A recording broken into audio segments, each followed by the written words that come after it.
Good evening, friends. Welcome back to your new community.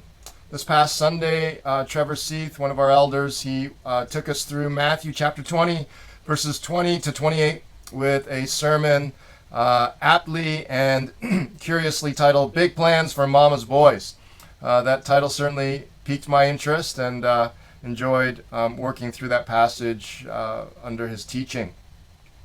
For myself personally, as I processed the sermon, a prayer that I found in my own heart was, Lord, I want to be loved with, that's where it begins, I want to be loved with your definition of greatness, but Lord, I want to be not only loved with your definition of greatness, meaning your servant love toward me and the ransom that you paid for me with your own life, but after that, I want to love and live out your definition of greatness, which we saw was servanthood, servant leadership. I hope you can experience that dynamic in your life too, as you are filled with his Spirit, as you experience more of Christ and realize how much he has really become your ransom for your life and served you, that you would just want to serve others in his name and in his Spirit. So to help your discussion, I'm going to take the liberty to break up the passage into three big ideas. I think Trevor, through his sermon, touched on all these sort of big points that I'm going to offer, and just my own wording that I'm going to offer. So I want to encourage you first to camp out in verses 20 to 23. Matthew chapter 20, verses 20 to 23. And I think one big idea that is there is beware the blindness of selfish ambition. And I think we see this in the example of James and John and their mother. At least, certainly there's some kind of ambition there, but I don't think it's a far cry to label it selfish ambition. And so here are some follow-up thoughts and questions. Consider the flow of today's passage. It comes on the heels of Jesus stating without any uncertainty his cross-aimed mission. From 2 Sundays ago, Sam Enns unpacked Jesus' mission.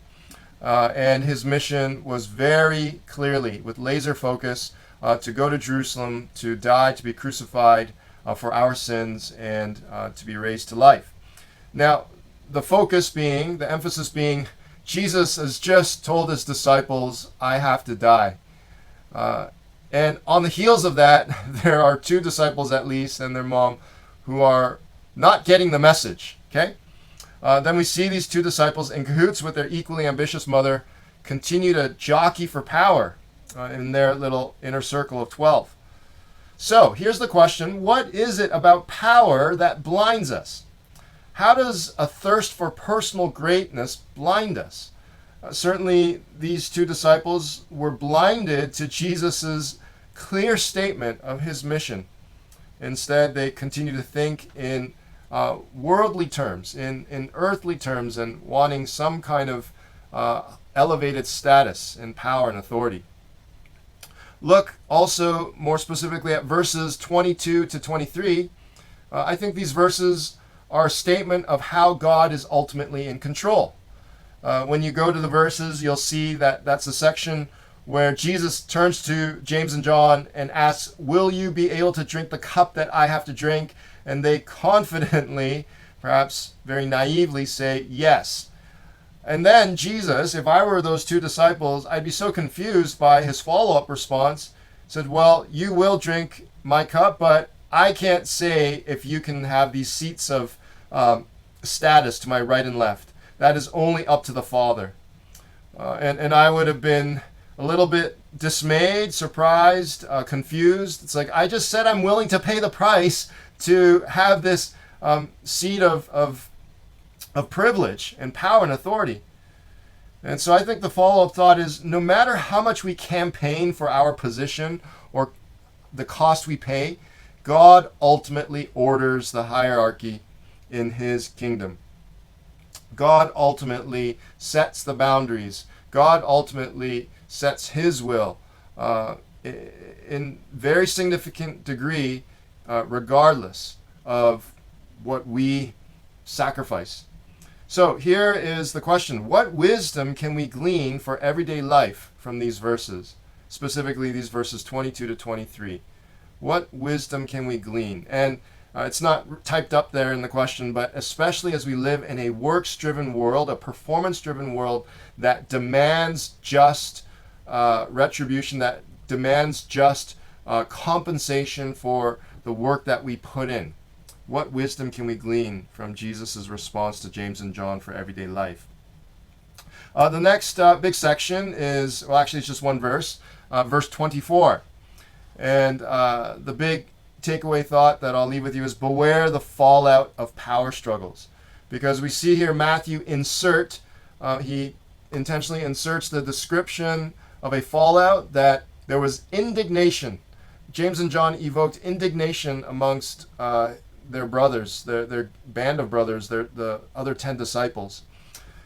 So here's the follow-up thought in question. James and John and their mother's tactic evoked indignation amongst the disciples. Their stunt did not produce unity. Quite the opposite. How have you witnessed power struggles hinder harmony at home, at work, in the church? And I'm giving you permission here to just recount, not to make it a complaining session, but just to appropriately recount your experiences in life as you look back, or perhaps something current, where you have seen power struggles bring disunity. And I think it's good to just remember the sting of not pursuing unity, of pursuing power in a way that disrupts unity, because we need to feel a healthy pain in that to help us not want that. On the flip side, on the redemptive side, what wisdom can we redeem from the disciples' negative power struggle example? Okay? The final verses 25 to 28, the big thought that I'll leave with you is this: beware the influence of worldly leadership and greatness.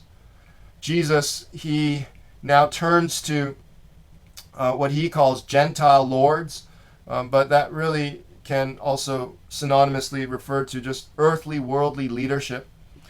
And Jesus, he simultaneously warns them of this kind of leadership and also wants to win the disciples' hearts to another kind of leadership. So here's the follow-up thought and questions. Jesus both attempts to warn and to win the hearts of the disciples in regards to godly power and leadership. On one hand, Jesus warns us of rulers who lord it over them.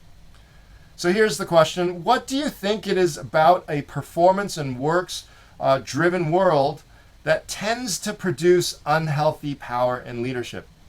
Perhaps you're experiencing it right now, at work, at home.